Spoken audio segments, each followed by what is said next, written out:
नमस्ते, मैं हूं सुरेश कुमार एकलवे और आप देख रहे हैं हिंदुस्तान न्यूज एंड टिप्स। धार्मिक प्रचार के नाम पर जमाती बनकर भारत में आने वाले जिहादी तत्वों पर सरकार का डंडा चल गया है। डंडा भी ऐसा चला कि भारत में घुसने वाले जमातियों को 100 बार सोचना पड़ेगा। मोदी सरकार ने इन तत्वों पर लगाम लगाने का कड़ा नियम लागू कर दिया है। इस नियम को बनाने का मकसद देश को इस्लामिक आतंकवाद और इस्लामीकरण से बचाना है। हर साल लाखों की तादाद में जिहादी तत्व मुंह उठाकर भारत में आ घुसते हैं और फिर देश के कोने कोने में बेरोक-टोक विचरण करते हैं। खुफिया एजेंसियों को इन विदेशी जमातियों पर पहले ही संदेह रहा है, मगर देश में तुष्टीकरण की राजनीति के चलते उनके हाथ बंधे हुए थे।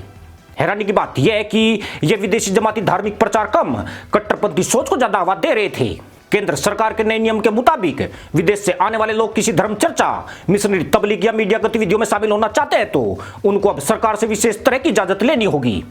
इस विशेष इजाजत के लिए उन्हें विदेशी नागरिक क्षेत्रीय पंजीकरण अधिकारी या भारतीय दूतावास में आवेदन करना होगा। खास बात यह है कि अमित शाह के अंडर में आने वाली होम मिनिस्ट्री इस पर पूरी दृष्टि बनाए रखेगी। सिर्फ इतना ही नहीं, यदि बाहरी नागरिक किसी विदेशी दूतावास या विदेशी सरकार के संगठनों में इंटर्नशिप करने के लिए भारत आते हैं या फिर भारत में किसी विदेशी दूतावास में नौकरी करने आते हैं तो उनको खास अनुमति लेनी होगी। गौरतलब है कि विदेशी खुफिया एजेंसी अपने जासूसों को ज्यादातर इसी माध्यम से भारत में भेजती है। पाकिस्तान का नई दिल्ली दूतावास आईएसआई के जासूसों को ऐसे ही बुलाता है, मगर अब केंद्र सरकार ने इन भारत विरोधी ताकतों पर नकेल कसने का पैंतरा चल दिया है। पर मोदी सरकार द्वारा यह कड़ा नियम सिर्फ इसीलिए लागू नहीं किया गया है, बल्कि उसका निशाना वे तबलीगी जमात है जिसने मार्च 2020 में खुद को देश से ऊपर दिखाने की कोशिश की थी। न सिर्फ ऊपर दिखाने की कोशिश की थी, बल्कि उन्होंने दिखाया था कि भारत जैसे लोकतांत्रिक देश में उनकी अपनी अलग सत्ता चलती है। सरकार, कानून और प्रशासन के उनके सामने कोई मायने नहीं है। कई मौलानाओं ने तो खुद को अल्लाह का एजेंट तक कहा था और यह दिखाने की कोशिश की थी कि उनके पास रूहानी ताकत मौजूद है। अगर उन पर हाथ डाला तो देश में आफत आ जाएगी। इसका मतलब यह है कि अनपढ़ और गरीबों को रूहानी ताकत के नाम पर बेवकूफ बनाने वाली यह जमातें अब सरकार के सामने बेबस होने वाली है और रूहानी ताकत का इनका ढोंग धरा रह जाएगा। पिछले साल मार्च महीने में यह विदेशी जमातें देश में कोरोना वायरस फैलाने की जिम्मेदार समझी गई थी। इसी महीने मार्च 2020 में जब देश में लॉकडाउन लगा था, तब तबलीगी जमात के 2500 से अधिक सदस्य दिल्ली में संगठन के मुख्यालय में ठहरे पाए गए थे, जबकि एक जगह जमा होने की मनाही थी। कथित तौर पर नियमों की अनदेखी करने और वीजा नियमों का उल्लंघन करने को लेकर करीब 233 विदेशियों को गिरफ्तार किया गया था। यहां तक कि इनमें से कई को काली सूची में डाल दिया गया था और भारत में उनके आने पर आजीवन प्रतिबंध लगा दिया गया था। नए नियम के मुताबिक जिसके पास विदेशी पासपोर्ट होगा, अब उसको भारत में गधैया नृत्य करने की इजाजत अमित शाह की परमिशन के बाद ही मिलेगी। धार्मिक प्रचार के नाम पर भारत में घुसने वाले जिहादी तत्व हर साल हजारों की तादाद में भारत आते हैं।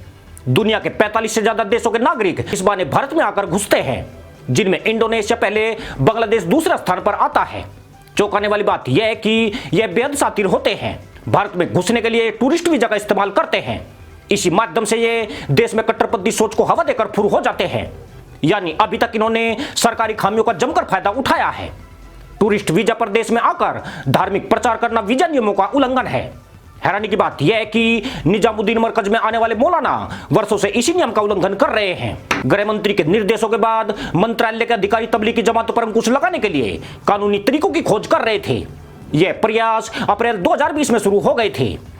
खुद देश की बड़ी आबादी भी तबलीगी जमात पर एक्शन का दबाव सरकार पर बनाए हुए थी। यह भी उसी समय तय हो गया था कि मोदी सरकार में इन मौलानाओं की दादागिरी, तबलीगी जमात की मनमर्जी आगे बिल्कुल नहीं चलेगी। खास तौर पर निजामुद्दीन मरकज के मुखिया मौलाना साद जिस प्रकार सरकार से लुका छिपी खेल रहे थे, उससे भी गृह मंत्री का पारा गर्म हो गया था।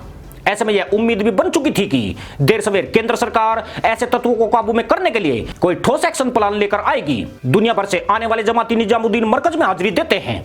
यहीं से उन्हें देश के विभिन्न हिस्सों में भेजा जाता है। इन जमातियों में सभी लोग धार्मिक प्रचारक नहीं होते हैं, बल्कि इनमें विदेशी खुफिया एजेंसियों के जासूस और आतंकी भी शामिल होते हैं। यह लोग धर्म की आड़ में लोगों को ब्रेनवॉश नहीं करते हैं, बल्कि देश के महत्वपूर्ण स्थलों की रेकी भी करते हैं। साथ ही तमाम रास्तों का एक निजी मैप भी तैयार कर लेते हैं। खास बात यह है कि यह जमात की टीम में शामिल होकर देश के किस हिस्से में जाते हैं, सरकार को इसकी कोई जानकारी नहीं होती है। खुद निजामुद्दीन मरकज भी उनकी जानकारी सरकार से साझा नहीं करती है। वजह यही है कि इनके पास टूरिस्ट वीजा होता है, उसमें कहीं भी धर्म प्रचार का जिक्र नहीं होता है। इसके अलावा जब कोई जमात मरकज से भेजी जाती है तो उसमें स्थानीय लोगों के साथ विदेशी नागरिक को भी शामिल कर लिया जाता है, जिससे वे प्रशासन की निगाह में नहीं आ पाते हैं। तुष्टिकरण की राजनीति और राजनेताओं के संरक्षण के चलते प्रशासन भी अभी तक इन पर हाथ डालने से बचता रहा है, मगर अब मोदी सरकार ने तबलीगी जमात पर शिकंजा कस दिया है, जिससे प्रशासन को भी इनकी जांच करने का अधिकार मिल गया है। आपको बता दें कि तबलीगी जमात 150 देशों में इस्लाम के प्रचार प्रसार के लिए जाती है, लेकिन यह जानकर हैरानी होगी कि सऊदी अरब जहां से इस्लाम की शुरुआत हुई थी वहां और ईरान जैसे शिया मुस्लिम बाहुल्य देश में तबलीगी जमात पूरी तरह बैन है। तबलीगी जमात का गठन 1947 में मौलाना इलियास कांदलवी ने किया था। ये देवबंदी विचारधारा से प्रेरित और मुसलमानों में हनफी संप्रदाय के मानने वाले हैं। सऊदी अरब में बैन की वजह यह है कि वहां सल्फी संप्रदाय को मानने वाले लोग ज्यादा रहते हैं। इस्लाम के इन दोनों ही संप्रदाय में धार्मिक और वैचारिक मतभेद है। सल्फी संप्रदाय में इस्लाम के इस तरह प्रचार प्रसार की कोई पद्धति नहीं है। मजे की बात यह है कि भारत की तरह सऊदी ने मस्जिदों को आयाराम गैराम नहीं बनाया है। वहां की सारी मस्जिदों की जिम्मेदारी सरकार के पास है।